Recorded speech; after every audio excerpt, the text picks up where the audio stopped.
We want to get right to our top story this evening. Demonstrators marched through downtown Grand Rapids today, calling for justice for Patrick Lyoya on the eve of the trial against former police officer Christopher Schurr.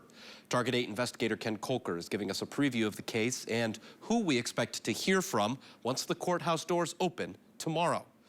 But first, we want to get to News 8's Byron Tollefson. He brought us coverage of those very first protests 3 years ago now and continues to bring us reaction from Grand Rapids tonight. Byron? Started here outside the Kent County Courthouse and then marched through downtown, stopping outside the Grand Rapids Police Department and chanting justice for Patrick. When Patrick Lyoya was killed in April of 2022, there were protests like this for weeks as activists marched throughout downtown Grand Rapids day after day until eventually former Grand Rapids police officer Chris Schurr was fired and charged with second-degree murder. While 3 years have passed with courtroom appeals delaying this trial, today's crowd served as a reminder this case is on the minds of many in our community. They haven't forgotten, and they marched through the city chanting justice for Patrick and no justice, no peace. Here's why one of the protesters came out today. I don't think it's personal, though. It could have been any person, and it has nothing to do with ethnicity or color. This is just a civil rights issue.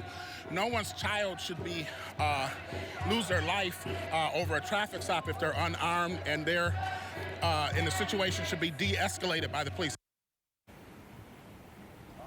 We are expecting a crowd of Schurr's supporters to gather here outside the courthouse tomorrow morning as a trial 3 years in the making finally gets underway. We're live in downtown Grand Rapids tonight. Byron Tollefson, News 8. Back to you, Duncan. Byron, thank you. On the